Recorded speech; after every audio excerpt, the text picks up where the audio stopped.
So this episode of Noragami Season 2 was a little bit late today. I actually thought it wasn't going to come out today because it was around 1 o'clock and it wasn't out yet, and I'm like, whoa, it's still not out. And I looked and nobody had any information on it, so I'm like, I guess it might not come out today. I checked back about 40 minutes later and it's out, and I'm like, oh, okay, so Noragami is coming out. So yeah, I mean, I wonder what was up with Noragami being delayed today. If anyone actually knows, please let me know, because I'm kind of curious about that.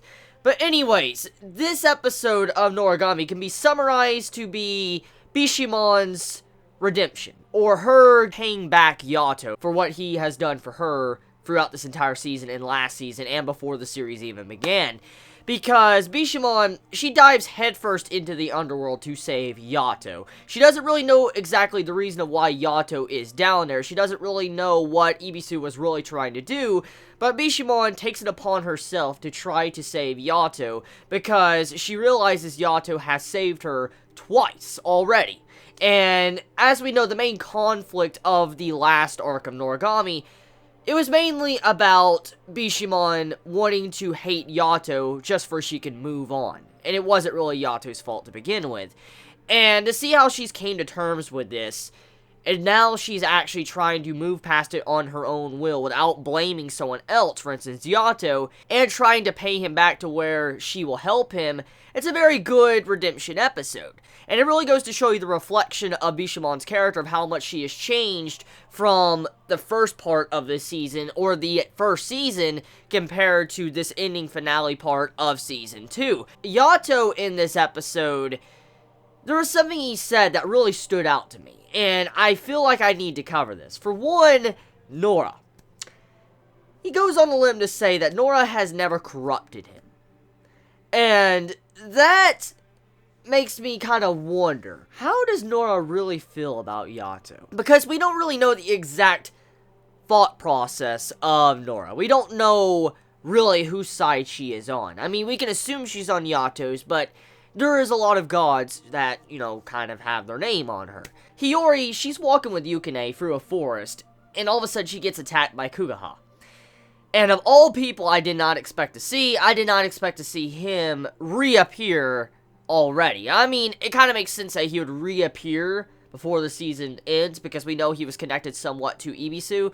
But to see how he popped up in this episode, it felt a little bit random. It really felt random to me, because he comes out of nowhere, he starts attacking Hiyori, and then Yukine beats the fuck out of him, and then he's gone. And I'm like, what? It just felt very random, like it just came out of fucking nowhere. Like, he's like, I'm here, oh, I got bitch slapped by Yukine, here I go, I'm done. And that's kind of how it was, and I'm like, what?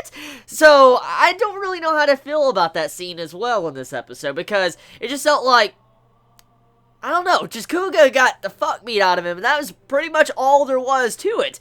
And I mean, it was cool to see how Yukine was demonstrating his skills of how much he has grown as a blessed vessel, because we know that he has been training, but to see how Kuga was just wrecked like that, and then he just came in the episode like that, you're like, what? Like, hello, Kuga, what you doing here? Like, what? And then he just gets fucking wrecked, so yeah, I'm just gonna move on. Hiyori and Yukine, they run up to the vent that is exploding out of the ground, and the vent closes up right in front of them, and they don't know what to do. They're like, Ibisu's here, and we need to go save Yato, because Yato's stuck inside here with Izanami, and, you know, as we know, Yato is in a bad position right now, because he's corrupted, and if he dies, he's not coming back, because you have to be a renowned god to be able to get resurrected. And that was, like, one of the main plot points of the last week's episode with Ibisu, of him learning to, you know, kind of respect the life he's been given.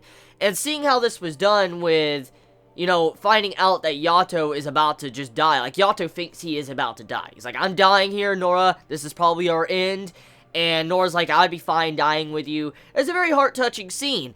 And seeing how Hiyori and Yukine want to do as much as they could to try to save Yato, it really goes to show you the type of relationship they have. It really reinforces that friendship they have between each other.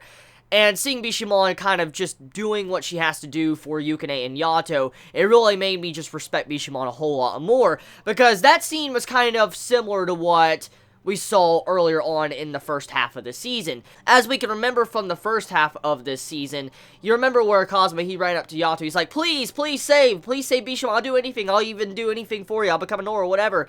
And when you saw that scene, it reminded me a lot of that, when you saw Yukine just trying to ask Bishamon, or how, you know, only Bishamon could do anything to help out Yukine, and you saw it when Kazuma, he just gripped his fist and all that. He realized that the entire situation is like the exact opposite for them. It was like, you know, when Kazuma went to Yato for help, now it's Yukine going to them for help. It was really cool. I like how that was done in this episode.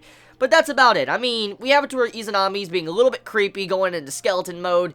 Bishamon is turning into Saber with her outfit, which, damn, just that Saber. Just yeah.